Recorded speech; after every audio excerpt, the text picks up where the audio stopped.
Fala pessoal, Carol na área trazendo mais um vídeo aqui no canal. No vídeo de hoje eu vou contar pra vocês um caso que aconteceu em 1981, até hoje permanece um mistério, e eu digo que esse caso ele tem assim uma pitadinha de sobrenatural, porque pelo que parece, essa pessoa, ela teve uma premonição do que iria acontecer com ela. Se você se interessa por esse tipo de conteúdo, casos criminais resolvidos, casos que são mistério, convido você a se inscrever aqui no canal. Todas as semanas eu trago esse tipo de conteúdo, então se você gosta, se inscreve aqui no canal, deixa um like nesse vídeo e também ativa o sininho de notificações. Então bora, vem comigo que hoje nós vamos conhecer o caso Cindy Anderson.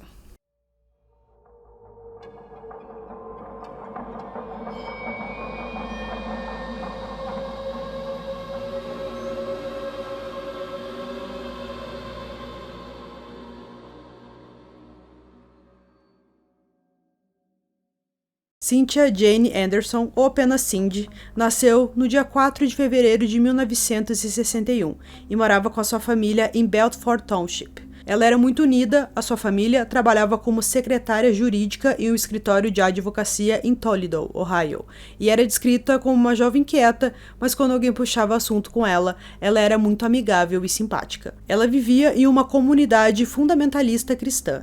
Em 1981, ela estava com 20 anos e namorava com um jovem que também era muito religioso. Ela estava muito ansiosa, pois já estava planejando mudar de emprego e esse seria um novo capítulo em sua vida. O que perturbava Cindy nessa época eram os pesadelos que ela tinha. Ela sonhou diversas vezes que estava no trabalho quando escuta uma batida na porta. Ela para tudo o que está fazendo e abre a porta para um homem que ela conhecia.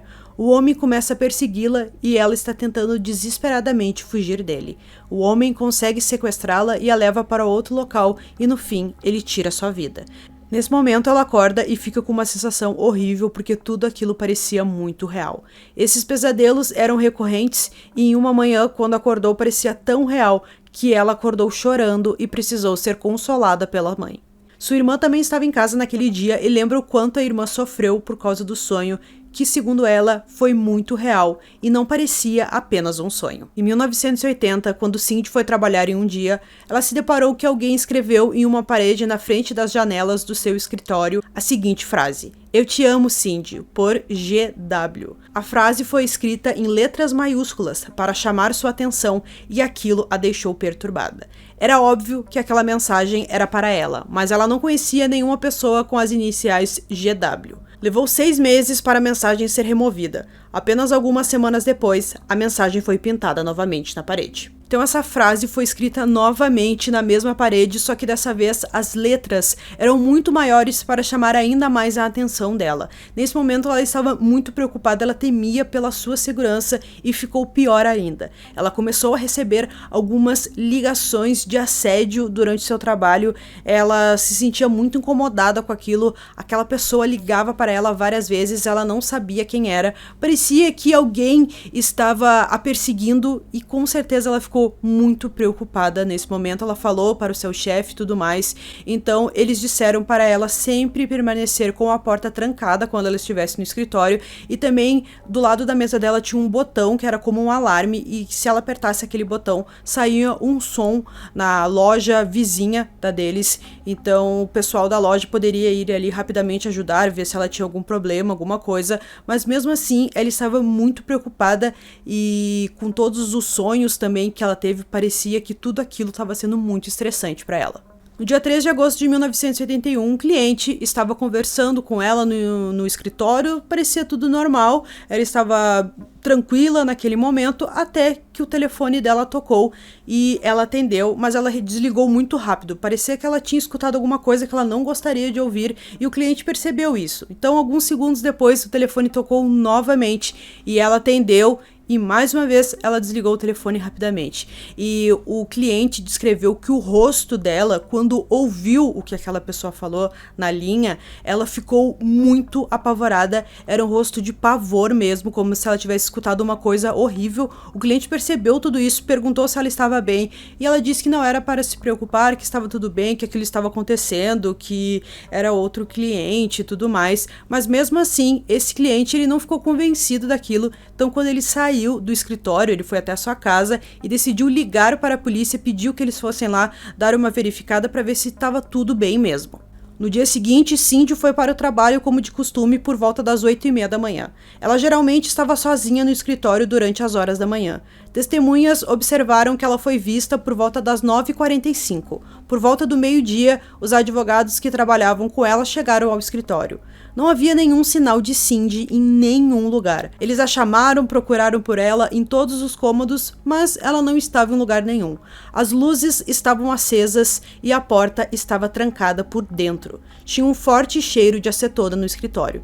Normalmente, se Cindy estava saindo do escritório, ela colocava os telefones em espera, mas os telefones não foram colocados em espera naquela manhã. Uma das coisas mais esquisitas que os advogados perceberam é que em cima da mesa onde a Cindy trabalhava tinha um livro, o livro estava aberto, mas virado para baixo. Então, quando um dos advogados pegou o livro, ele percebeu que a página que estava marcada era a parte mais tensa daquele livro que ela estava lendo, e ali dizia sobre o sequestro de uma mulher. Então ele pensou, bom, talvez isso seja alguma pista de que algo muito ruim aconteceu com a Cindy, e naquele momento ele e o outro advogado decidiram chamar a polícia, e eles já imaginavam que tinha acontecido um sequestro dentro do escritório. Não havia nenhum sinal de luta, nenhum bilhete de despedida e nenhum indício de onde ela poderia ter ido. O carro dela ainda estava no estacionamento do escritório de advocacia. Suas chaves e bolsa estavam faltando.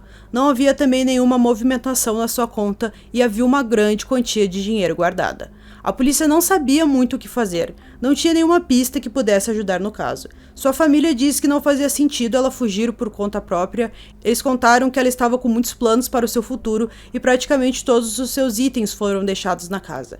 Alguns dias depois do seu desaparecimento, uma chamada chegou à delegacia e uma mulher estava sussurrando. Ela disse ao policial que não queria dizer o seu nome. A mulher disse à polícia que Cindy está detida no porão de uma casa branca. Ela ainda disse que o terreno da casa há 2 casas da mesma família. Ela continua dizendo que os pais estão fora da cidade e o seu filho está mantendo Cindy como refém. A polícia pressionou a mulher para obter mais informações e o endereço da casa. A mulher tem medo de fornecer qualquer informação e desliga o telefone rapidamente. Mais tarde, ela ligou de volta. Quando pressionada novamente para obter mais informações, ela desligou mais uma vez o telefone. A polícia procurou por várias casas, mas não encontrou nada.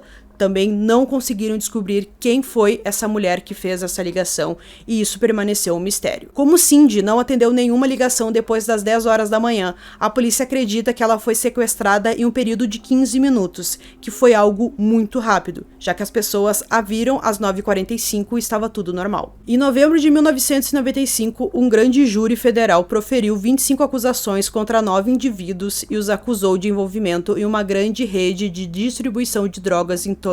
2 dos indiciados eram o patrão de Cindy, Richard Neller, e seu amigo José Rodrigues Jr. Rodrigues era supostamente o líder da quadrilha de drogas em que Richard também estava envolvido.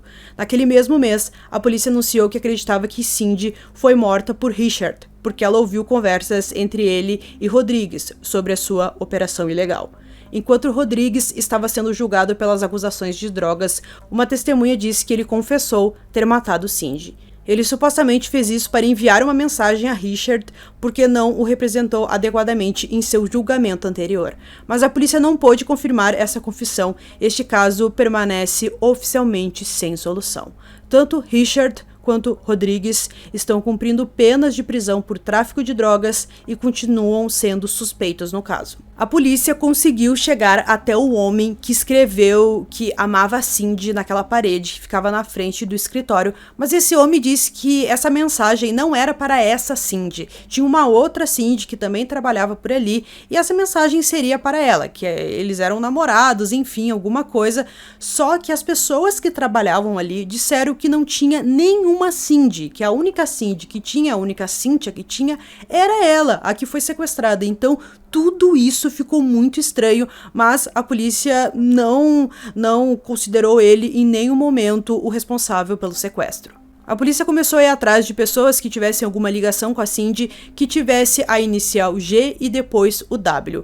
Ela não tinha nenhum amigo, nenhum parente, nem ninguém que tinha essas iniciais, mas eles descobriram que tinha um homem que trabalhava na manutenção do escritório, que as suas iniciais eram G e W. E para piorar, ele tinha a chave de todos os escritórios. A polícia fez uma série de investigação com ele, falou, pediu para ele contar tudo, para ver se ele tinha algum envolvimento no caso, mas ele nunca foi considerado um suspeito desse caso. Em 2011, a polícia disse que às vezes ainda chegam pistas sobre esse caso e eles investigam, mas o caso esfriou durante os anos. Na época em que ela desapareceu, a cidade estava passando por um período muito violento. Na época, eles também investigaram muitos serial killers e uma série de outros homicídios horríveis. A polícia estava sobrecarregada na época, mas isso não quer dizer que eles não se importaram com o caso de Cindy. Menos de um ano depois do seu desaparecimento, um arquivo do caso era tão pesado que precisava de 2 mãos para segurá-lo. Anthony e Nathaniel Koch, 2 irmãos condenados por 9 assassinatos na área de Ohio na década de 1980, negaram qualquer envolvimento no caso de Cindy Anderson. Acredita-se que outro assassino condenado atualmente preso em Ohio também esteja envolvido em seu desaparecimento. Mas nenhuma conexão foi estabelecida e o homem nunca foi identificado publicamente. O pai de Cindy permaneceu na mesma casa durante toda a sua vida. Ele nunca se mudou ou mudou seu número de telefone, porque ele tinha esperanças de que ela voltaria. Ele faleceu em 2008 e a sua mãe faleceu em 1983. Bom, um dos maiores mistérios nesse caso é se os sonhos que ela teve antes de ser sequestrada têm alguma ligação, ou se isso apenas foi algo do seu subconsciente, de que ela tinha muito medo de ser sequestrada, porque ela recebeu algumas ligações e ela estava se sentindo incomodada e também muito insegura. Então talvez isso se manifestou nos seus sonhos e ela sonhou que foi sequestrada, ou que ela teve uma premonição. Olhando para um lado assim mais sobrenatural, talvez ela teve uma visão de que aquilo aconteceria, mas ela não conseguiu fazer nada para evitar aquilo. Uma teoria que é falada nesse caso é de que talvez a Cindy saiu porque ela quis, ela decidiu se afastar de sua família, começar uma nova vida num outro local, até porque o local onde ela foi sequestrada, que é o que a gente acha, não tinha nenhuma pista, não tinha sangue, não parecia que nenhuma luta aconteceu ali, estava tudo super organizado e parecia que ela simplesmente saiu do local. Então, muitas pessoas acreditam que a Cindy simplesmente estava cansada de toda aquela situação, daquelas ligações que ela recebeu, ela se sentia muito mal com aquilo, ela tinha medo, também teve a mensagem na parede. Talvez ela simplesmente quis ir embora, começar a sua vida em outro local, só que a família dela não acredita nisso, porque ela era muito próxima dos seus irmãos, do seu pai, da sua mãe, então não fazia muito sentido, ela tinha muitos planos para o seu futuro ali naquela cidade mesmo, então muitos não confiam muito nessa teoria.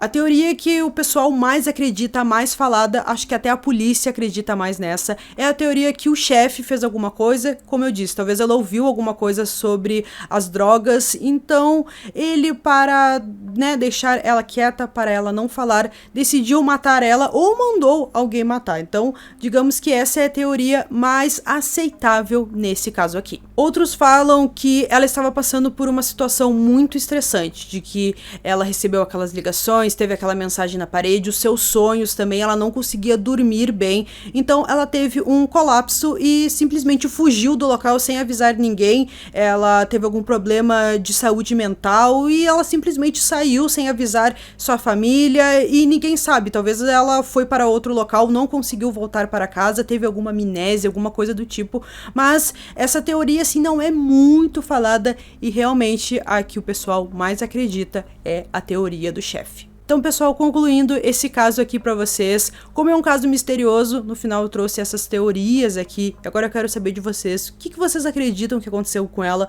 Será que aqueles sonhos que ela teve tem alguma ligação? Será que ela teve alguma premonição do que iria acontecer com ela? Ou que não tem nada a ver? Como eu falei, era algo do seu subconsciente, algo que ela tinha muito medo que acontecesse e infelizmente acabou acontecendo.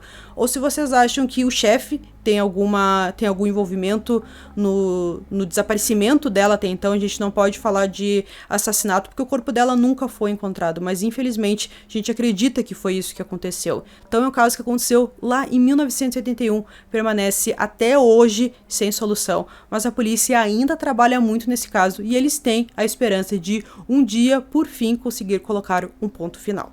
Então eu espero que vocês tenham gostado desse vídeo. Esse foi mais um vídeo aqui no canal. Durmam bem e até o próximo.